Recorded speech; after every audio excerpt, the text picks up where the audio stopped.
You already sense the moment I am speaking about. It does not arrive with drama, it does not announce itself, it comes quietly, almost guiltily, like a forbidden thought that lingers after a family gathering, or a strange calm that follows your refusal to explain yourself. The day you stop being the good child does not feel heroic, it feels dangerous. Not because you are doing something wrong, but because the psychic order you were born into begins to lose its grip on you. And the unconscious knows this before the conscious mind dares to admit it. The good child is not a moral category. It is a psychological role. It is an adaptation. Long before you could choose, your psyche learned that love, safety, and belonging were conditional. You learned that harmony was purchased through compliance, that proximity to your caregivers required a certain sacrifice of instinct, anger, truth, or autonomy. This sacrifice did not feel like violence at the time. It felt like intelligence, like survival. The child who becomes good is often the child who is perceptive, empathic, attuned to invisible emotional weather. Such a child learns to read the room before learning to read the self. What the family calls goodness is often nothing more than predictability, a reliable shape, a stable function within a system that depends on you remaining where you were placed. The good child absorbs tension. The good child mediates unspoken conflicts. The good child carries the emotional debt of previous generations without being told they are doing so. And because this role is rewarded with approval, praise, or the fragile peace of the household, it becomes fused with identity. You do not merely behave well, you are the good one, and this is where the trap begins. In the psyche, anything that is rewarded too consistently becomes dangerous. It becomes rigid. It becomes defended. The ego begins to believe that survival depends on maintaining the role, and the shadow begins to swell with everything that role excludes. Anger becomes forbidden. Refusal becomes immoral. Differentiation becomes betrayal. Over time, the good child does not merely suppress these instincts, they lose conscious access to them. They become unthinkable, and yet nothing in the psyche disappears. What is not lived consciously is lived symbolically, symptomatically, or destructively. I have seen this pattern countless times in analysis. The patient arrives not because they are cruel or selfish, but because they are exhausted, because something in them has gone numb or explosive or strangely hollow. They speak of loyalty, duty, responsibility, yet their dreams tell a different story. In their dreams, houses collapse, parents appear as gods or tyrants. Children wander away from home and feel terror mixed with relief. The unconscious does not speak in the language of politeness, it speaks in images of truth. The family system, like the psyche, resists change. When you stop being the good child, you do not merely change your behavior, you withdraw psychic nourishment from a structure that has been feeding on your adaptation. This is why the reaction is often disproportionate. Confusion turns to accusation, concern turns to control, love turns conditional in ways that suddenly become visible. What was once implicit is now exposed, and you are tempted at this moment to return to the role, not because it was healthy, but because it was familiar. Here we must be precise. The family does not lose access to you because you become cruel or distant. It loses access because access was never meant to be unlimited. The psyche requires boundaries in order to individuate. Individuation is not separation from others, but separation from unconscious identification. You cannot become yourself while remaining a projection screen for unresolved parental complexes.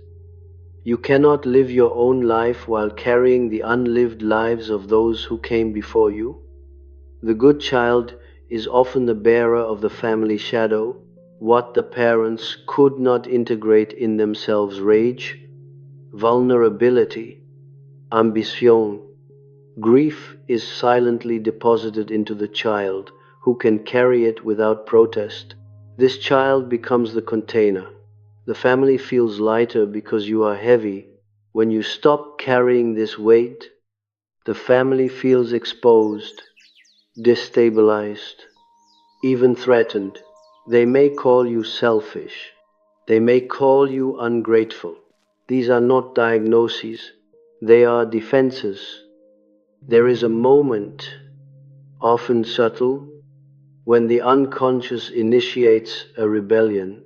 It may appear as depression, as anxiety, as chronic fatigue, as a sudden inability to tolerate certain conversations or obligations. The ego interprets this as weakness. The family interprets it as dysfunction, but from a symbolic standpoint, this is often the psyche saying, I can no longer live divided against myself. The cost has become too high. In myths, this moment is represented by the child who leaves the village, the prince who refuses the throne, the daughter who descends into the underworld. These figures are rarely celebrated at first. They are feared, misunderstood, sometimes cursed, yet without this departure, no renewal is possible. The old order must be disrupted for a new consciousness to emerge. The family, like any system, prefers stasis to transformation. The psyche, however, demands growth. When you stop being the good child, you will feel guilt, not because you are doing harm, but because guilt is the emotional glue that once held the role in place. Guilt is the guardian of old adaptations. It is the voice that says, remember who you are supposed to be. But this voice is not the self. It is the internalized authority of the past. If you mistake it for conscience, you will remain imprisoned. True conscience arises from alignment with the self, not obedience to inherited patterns. The self does not speak in accusations. It speaks in a quiet, firm sense of rightness, often accompanied by fear, because it leads into the unknown. The ego wants reassurance. The self offers direction. These are not the same. The good child waits for permission. The individuating adult moves without it. This is why the family loses access, not when you argue, but when you stop explaining. Explanation is a bid for understanding within a system that may not be capable of granting it. When you stop justifying your boundaries, you reveal something unsettling, that your authority no longer depends on their approval. This is often experienced by others as abandonment, even though no abandonment has occurred. What has occurred is a shift in psychic center of gravity. Dreams at this stage often change.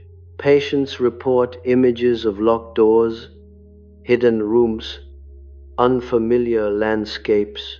These are not symbols of loss, but of interior expansion. The psyche is reclaiming territory that was once occupied by duty alone. You may dream of speaking and not being heard, or of walking away while others shout behind you. The important detail is not the shouting, but the direction of movement. The psyche is orienting toward itself. Do not confuse this with individuation completed. This is only the threshold. Many retreat at this point, frightened by the backlash, seduced by the promise of restored harmony, but harmony that requires self-erasure is not harmony, it is anesthesia. The self will not allow it indefinitely. What is postponed will return with greater force. The family loses access because access was never meant to replace relationship. Access without reciprocity becomes extraction. The good child gives, the system takes, and no one names the imbalance because it has always been this way. When you stop, the imbalance becomes visible. Visibility feels like aggression to those who benefited from invisibility. You are not becoming cold, you are becoming contained. You are not rejecting love, you are rejecting fusion. These distinctions matter, even if they are not recognized by those around you. Psychological adulthood begins not when others understand you, but when you no longer require them to.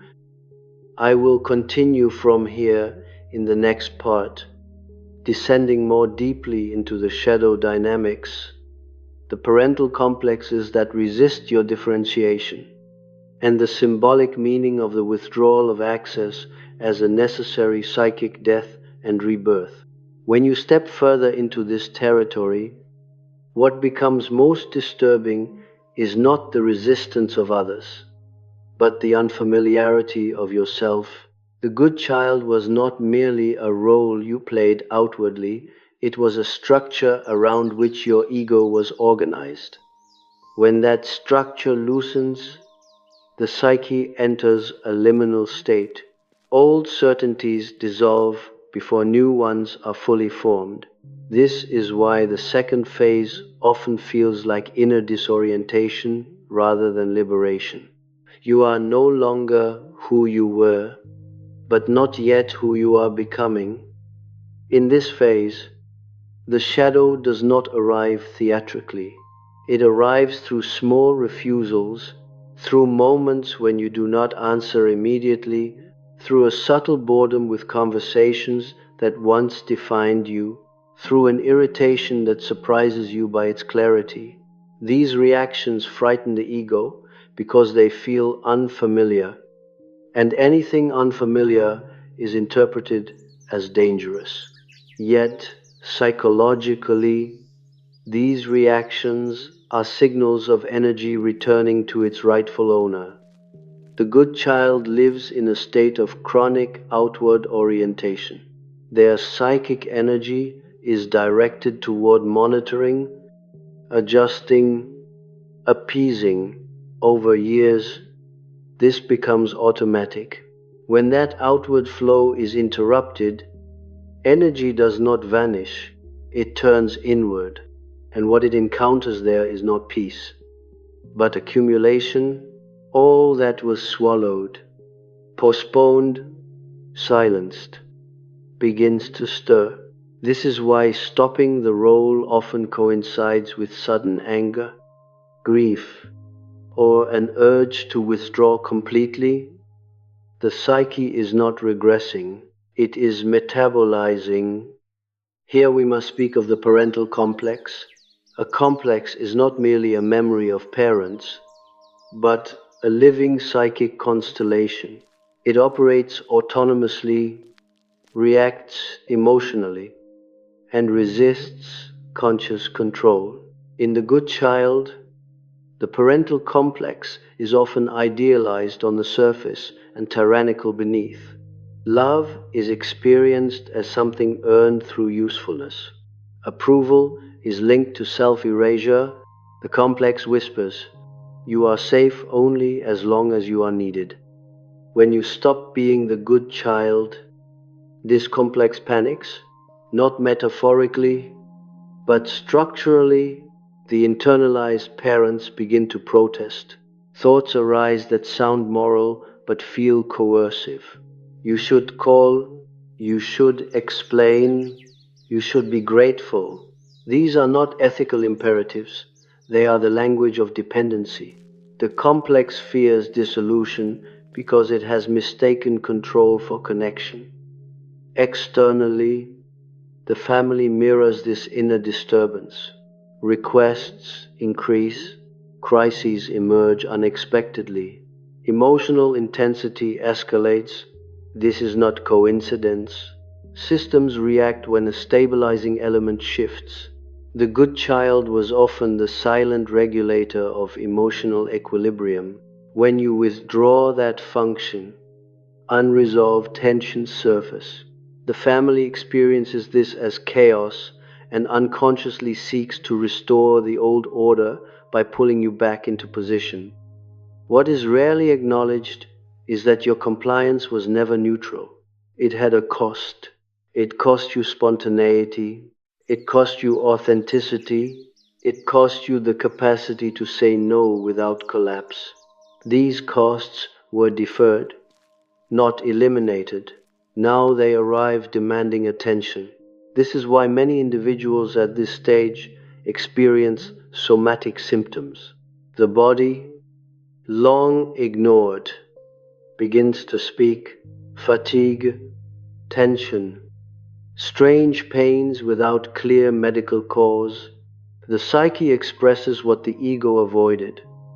In dreams, during this phase, parental figures often appear diminished, distorted, or strangely distant.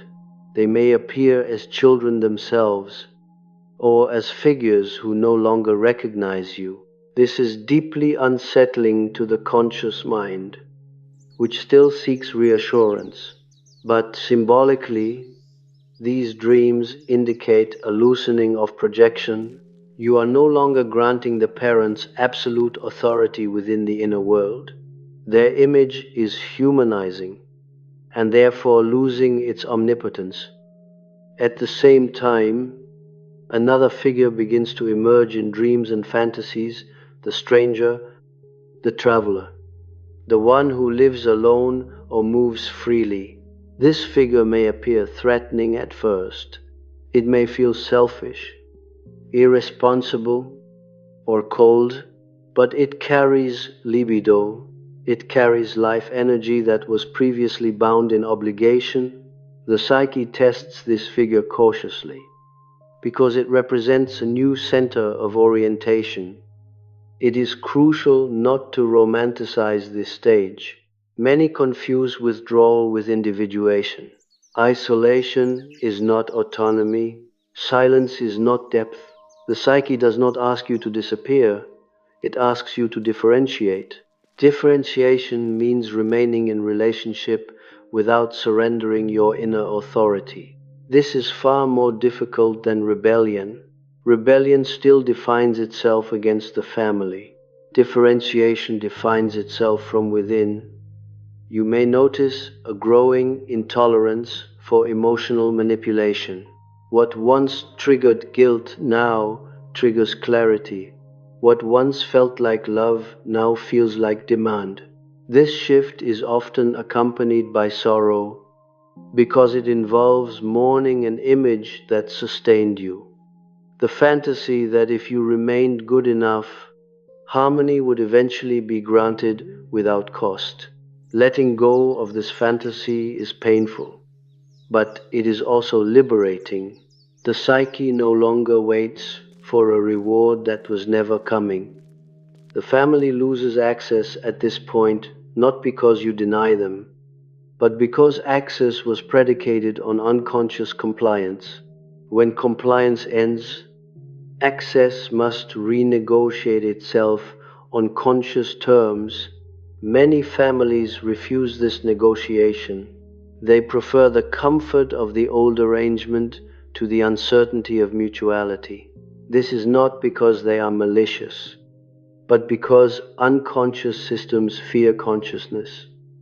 There is often a temptation here to overcorrect, to become rigid, to weaponize boundaries. This is understandable but premature.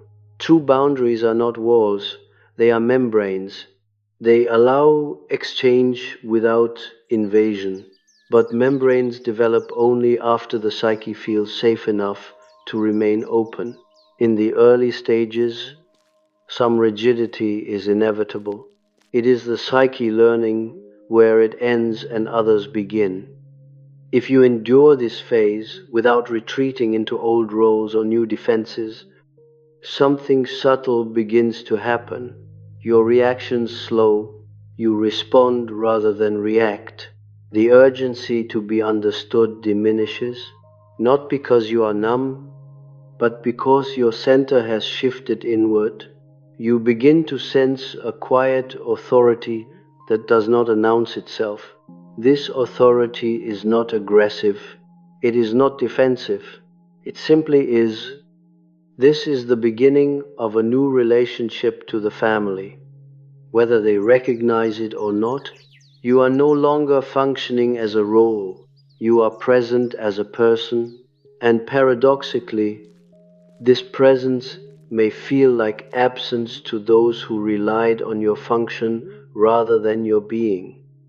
In the next part, we will move deeper into the symbolic meaning of this loss of access, exploring it as a necessary psychic death, the collapse of the child self, and the emergence of a more dangerous, more honest form of love that no longer feeds on sacrifice. At this stage, the psyche enters a territory that ancient myths reserved for initiations and descents, for it is no longer dealing merely with roles and relationships, but with identity itself. The good child was not simply a way of behaving, it was a moral myth you lived inside. It told you who you were allowed to be, what kind of love was possible, and what kind of danger must be avoided at all costs. When that myth collapses, the psyche experiences a kind of death, not a dramatic one, but a quiet disintegration of certainty. This death is rarely acknowledged by those around you, yet internally it is profound. Something that once organized your sense of self dissolves, and the ego feels exposed. Many experience this as loneliness. Even when surrounded by others, the family may still be present, but the psychic bond has changed. You are no longer fused, and what is no longer fused must be faced as separate. Separation is the first condition of consciousness. Here the shadow becomes more articulate. It no longer appears only as irritation or fatigue, but as clear insight into dynamics you once excused. You begin to see patterns repeated across generations. The unspoken rules, the emotional economies, who is allowed to speak and who must absorb. This clarity can feel cruel at first, because it removes the veil of innocence. But psychologically, innocence maintained through blindness is not virtue, it is captivity. Many feel guilt at this stage not for what they have done, but for what they now see. Knowledge creates responsibility. Once you see, you cannot unsee. The psyche demands congruence. This is why some people unconsciously sabotage their clarity, returning to confusion because confusion feels safer than truth. Truth requires choice. Choice threatens belonging, yet belonging without selfhood is not belonging, it is possession. The family's loss of access becomes more explicit here. You may notice that certain emotional levers no longer work. Appeals to duty fall flat. Emotional crisis feels strangely theatrical. You do not rush to rescue. This does not mean you no longer care. It means your care is no longer reflexive. Reflexive care was a survival adaptation. Conscious care is a choice. And choice introduces equality into relationships. From the family's perspective, this feels like withdrawal of love. From the psyche's perspective, it is the withdrawal of automatic surrender. These are not the same. Love that depends on unconscious submission is not love, it is symbiosis. Symbiosis is necessary in infancy, but pathological in adulthood. The psyche matures by breaking symbiotic bonds, even when they are emotionally charged. Dreams in this phase often contain funerary imagery, coffins, graves, endings, or abandoned houses. Do not interpret these literally, symbolically. They represent the burial of an identity that can no longer sustain life. The good child must die so that the individual can live. In some dreams, the dreamer attends their own funeral or watches a child being carried away. These images are not morbid, they are regenerative. They mark the psyche's acknowledgement that something essential has ended. Alongside these images, new symbols appear: fire without destruction, water that cleans rather than drowns, animals that observe rather than attack. These are symbols of instinct returning in a regulated form. The psyche is reintroducing elements that were previously split off. Anger becomes assertiveness. Desire becomes direction. Solitude becomes spaciousness. What once felt dangerous now feels necessary. It is in this phase that many discover a disturbing truth. The family may never adapt to the new you. The hope that clarity will eventually be rewarded with understanding begins to fade. This is a grief few prepare for. The psyche must mourn not only the old role, but the fantasy of mutual recognition. Yet this mourning is essential. As long as you wait to be seen by those who need you to remain unseen, you remain psychologically bound. The danger here is bitterness. When insight outpaces integration, resentment can harden. You may feel superior, detached, or cold. This is the shadow of individuation. The ego, intoxicated by clarity, may inflate itself against the family, but this is not liberation, it is compensation. True individuation humbles even as it strengthens. It recognizes that others are bound by their own unconscious patterns, just as you once were. The family loses access not because you punish them, but because access without awareness is no longer possible. You cannot return to a psychic arrangement that required blindness, even if you wanted to. The unconscious would resist, symptoms would return. The psyche does not allow regression once a certain threshold of consciousness has been crossed. This is why attempts to go back to normal often fail painfully. There is a strange calm that begins to appear beneath the turbulence, a sense of standing on your own ground. You no longer scan the emotional field for cues. Silence no longer feels like danger. Distance no longer feels like rejection. These are subtle but decisive shifts. They indicate that the center of authority has moved from the external to the internal. At this point, the question is no longer whether you are a good child, but whether you are a whole person. Wholeness includes traits the family may find uncomfortable: firmness, unpredictability, refusal, yet it also includes tenderness without self-erasure, generosity without depletion. These qualities can coexist only when the psyche is no longer organized around appeasement. The loss of access is thus not an act of cruelty, but an act of truth. It reveals what was actually being accessed all along: your compliance, your guilt, your silence, When these are no longer available, relationship must either transform or recede. Both outcomes are meaningful. Transformation requires consciousness on all sides. Retreat reveals the limits of the bond. In the final part, we will address what emerges after this loss, the new form of relatedness that may arise, the quiet power of individuation, and how the psyche learns to love without returning to sacrifice. What follows after this threshold is not triumph, and not peace in the sentimental sense. It is a quieter, denser state of being, one that does not seek confirmation. The psyche, having withdrawn its projections, begins to stand in its own weight.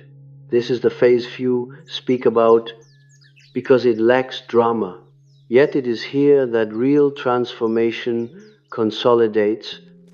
You may notice that your inner life becomes less noisy, not empty, but less reactive. Old triggers lose their sharpness. Family conversations that once stirred storms now pass through you with limited disturbance. This is not dissociation, it is containment. The psyche has developed a center that is no longer easily invaded. This center does not argue for itself. It does not explain. It does not persuade. It simply remains. At this point, love changes its nature.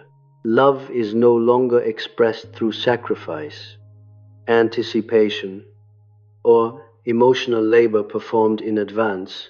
It becomes selective, grounded, sometimes frustratingly simple. You offer what is real, not what is expected, and when what is real is not received, you do not collapse. This is perhaps the most unsettling change for those around you. They were accustomed to a version of you that adapted faster than they did. Now they must meet you where you are, or not at all. The psyche no longer confuses proximity with intimacy. You may be physically present, yet emotionally boundaried, or emotionally present while geographically distant. These distinctions were once impossible for the good child, who equated closeness with safety and distance with threat. Now distance becomes neutral. It no longer carries moral weight. This neutrality is power, though it does not announce itself as such. Dreams in this phase often depict stable structures, a house with solid walls, a room that belongs only to you, sometimes a fire that burns steadily without consuming. These are images of psychic integration, the unconscious signals that the ego can now contain instinct without being overwhelmed by it. The child self, once required to manage adult emotions, is no longer in charge. The adult psyche has assumed its rightful role. The family's response may evolve, or it may not. Some will attempt reconciliation, not because they have changed, but because the loss of access has unsettled them. Others will grow distant, unable to relate without the old dynamics. Both outcomes must be met without illusion. Do not mistake renewed contact for transformation. Watch the quality of engagement, not the quantity. The psyche is no longer fooled by appearances. It is tempting here to ask whether this was worth it. The loneliness, the misunderstanding, the quiet grief of not being mirrored. But this question arises only when the ego still believes that meaning comes from outside.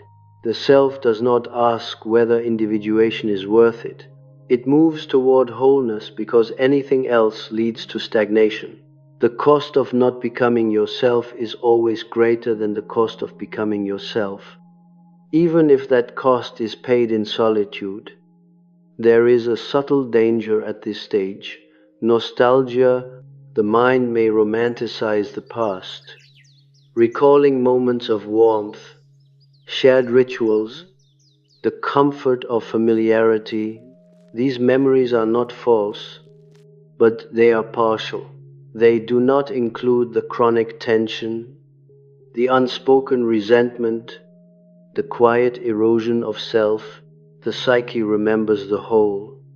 Even when the mind selects the pleasant fragments, trust the deeper memory. What replaces the good child is not a hardened adult, but a differentiated one. Differentiation allows for genuine compassion because it is no longer driven by fear. You may find that you can feel empathy without compulsion, concern without responsibility for outcomes. This is mature love. It respects the autonomy of the other. Even when their suffering is visible, it does not rush to fix what must be lived. In some cases, the family will gradually adapt, not through insight, but through necessity. When old tactics no longer work, new patterns sometimes emerge. In other cases, the relationship will settle into polite distance. This is not failure. It is a truthful configuration. The psyche does not demand closeness at all costs. It demands coherence. The most profound change, however, is internal. You no longer ask who you must be in order to belong. You ask what is true, and you belong to that truth.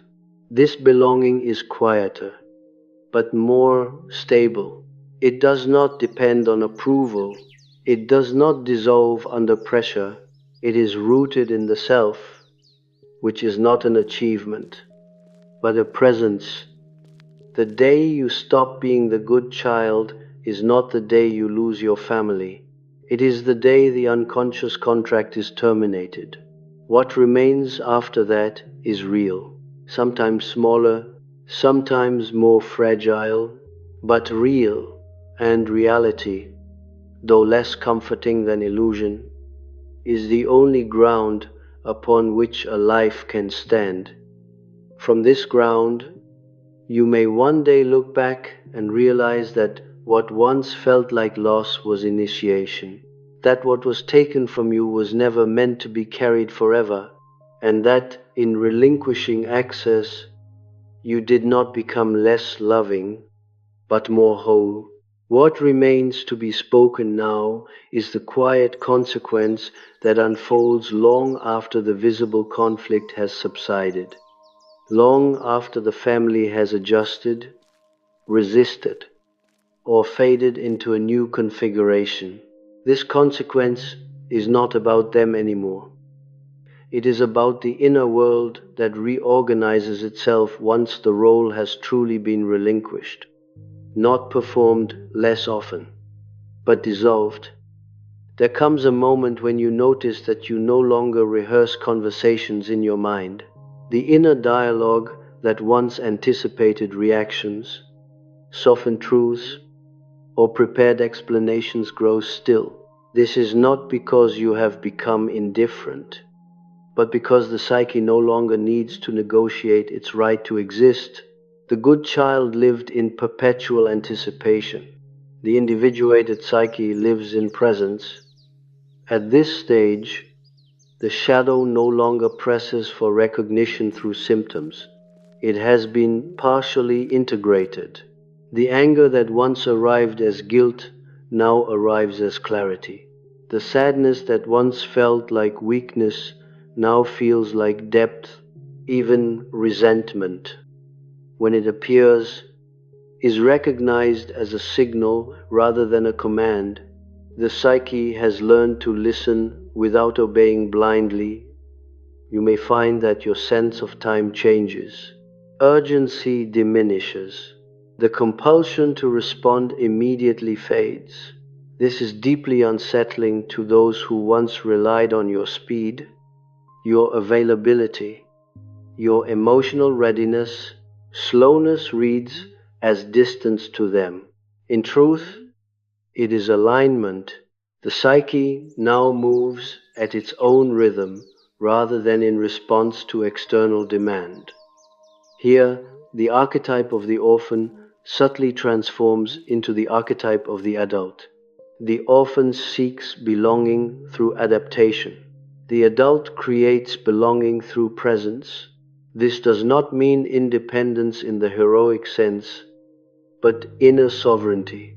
You are no longer governed by invisible debts. The ledger has closed. It is important to understand that individuation does not eliminate love for the family. What it eliminates is compulsory love. Love that is no longer compulsory becomes conscious, and conscious love is selective. It knows when to approach and when to step back. It does not confuse endurance with devotion. It does not mistake suffering for virtue. Some experience a final wave of grief here, quieter but deeper than before. It is the grief of seeing clearly that certain relationships were sustained not by mutual recognition, but by your willingness to disappear. This grief does not demand action. It asks only to be acknowledged. When it is, it passes through, leaving behind a surprising tenderness that is no longer entangled with obligation. In dreams, figures from the family may appear one last time, no longer dominant, no longer demanding. They may simply exist at a distance, engaged in their own lives. These dreams signal psychological release. The inner parents have been demoted from gods to humans. You no longer seek their blessing, nor do you fear their disapproval. They occupy a place, not the place. What replaces the good child is not a persona, it is a capacity, the capacity to remain intact under pressure, the capacity to say yes without abandoning yourself and no without cruelty, the capacity to let others feel their disappointment without rushing to anesthetize it. This capacity is quiet. It does not need to prove itself. You may notice that new relationships begin differently. You no longer offer your usefulness as an entry fee. You do not overfunction to secure attachment. This can feel strangely empty at first, because the old excitement of being needed is gone. But what emerges in its place is something rarer: reciprocity.